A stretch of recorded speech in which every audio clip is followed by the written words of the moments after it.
നമസ്കാരം. പ്രവാസി മലയാളിയിലേക്ക് സ്വാഗതം. ഏറെ ഞെട്ടിക്കുന്ന ഒരു വാർത്തയാണ് പുറത്തു വരുന്നത്.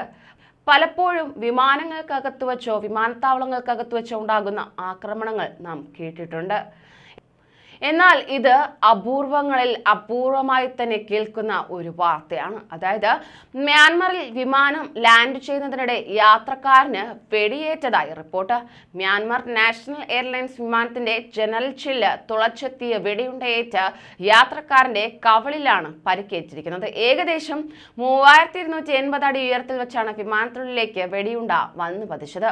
അങ്ങനെ ലാൻഡിങ്ങിന് ശേഷം യാത്രക്കാരനെ മ്യാൻമറിലെ ലോയ്ക്കാവിലെ ആശുപത്രിയിലേക്ക് മാറ്റിയതായാണ് റിപ്പോർട്ടുകൾ ചൂണ്ടിക്കാണിക്കുന്നത്.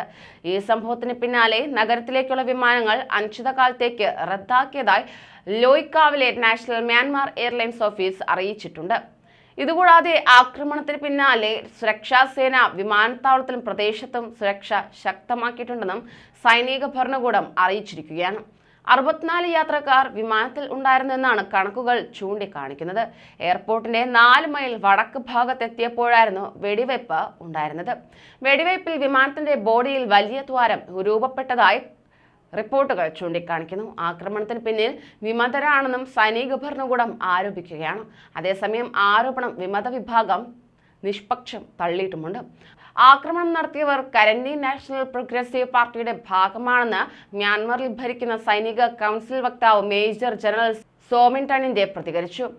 കഴിഞ്ഞ വർഷം ഫെബ്രുവരിയിൽ സൈനിക അട്ടിമറിയിലൂടെ ആങ് സാൻ സൂചി സർക്കാരിനെ പുറത്താക്കിയത് മുതൽ മ്യാൻമർ പ്രക്ഷുബ്ധമായിരുന്നു.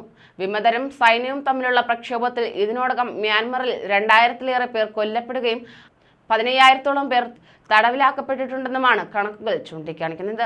ഇത്തരത്തിലുള്ള വാർത്ത ഏറെ ഞെട്ടിക്കുന്നത് തന്നെ. സമാനമായി തന്നെ ലേസർ ലൈറ്റ് പതിച്ചതിനെ തുടർന്ന് അടിയന്തര ലാൻഡിംഗ് നടത്തേണ്ടി വന്നിട്ടുണ്ട് വിമാനങ്ങൾക്ക്. എന്നിരുന്നാൽ തന്നെയും ഈ വാർത്ത വളരെ അപൂർവം. കൂടുതൽ പ്രവാസി വാർത്തകൾക്കായി ഈ ചാനൽ സബ്സ്ക്രൈബ് ചെയ്യൂ.